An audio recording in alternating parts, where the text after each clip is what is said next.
Drodro, nous sommes dans le territoire d'Ndjougou, province de l'Ituri. Cette entité était attaquée par les assaillants Codeco le dimanche 21 novembre 2021. Plus de 100 personnes tuées, des pillages de bêtes, incendie de l'église catholique, les bilans donnés par l'honorable Mastaki Eli d'Ndjougou.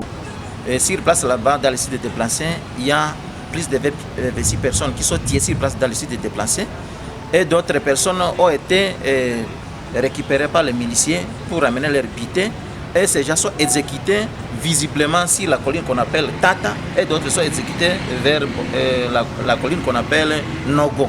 Alors, en estimant le nombre de ces personnes massacrées par ces miliciens, ça dépasse 100 personnes, puisqu'il y a encore d'autres corps qu'on voit visiblement de l'autre côté, mais on ne saura pas atteindre cet endroit parce que les miliciens sont encore opérationnels dans cette région.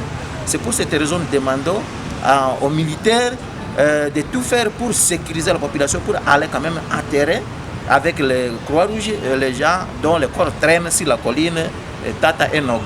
Et s'il passe à Drodro, il y a aussi l'église qui est sabotée, l'institut de Tibanga saboté, même le couvent de Désambé est saccagé partout. Et d'autres personnes même sont calcinées dans les sites déplacés à Drodro.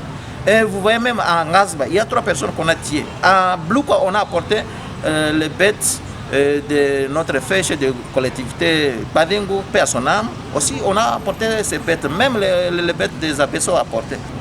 Alors, nous ne comprenons pas comment on peut aller venir tuer des déplacés qui ont fui leur village d'origine et ils se sont campés dans un endroit pour être sécurisés et on les tue.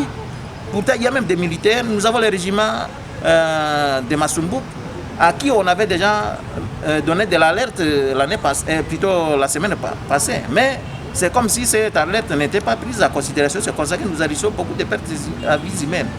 Pour Lik Malembe, un acteur politique demande le départ des autorités de l'état de siège. L'histoire d'état de siège, c'est un échec et il faut que les gens qui l'ont proclamé aient le courage de l'admettre. Il ne faut pas qu'ils poussent la population au bout. On ne peut quand même pas accepter que 100 civils, des déplacés, dans un site censé être protégé et par la main et par la MONUSCO, soient massacrés par des génocidaires Codeco, des tueurs Codeco. Ça, c'est inacceptable et qui doit s'en aller. J'ai demandé qu'on relève l'équipe de l'état de siège et qu'on mette fin à l'état de siège. Signalons que la semaine passée, le village Tchaboussikou était attaqué par les assaillants FPIC à 12 km de la ville de Bunia.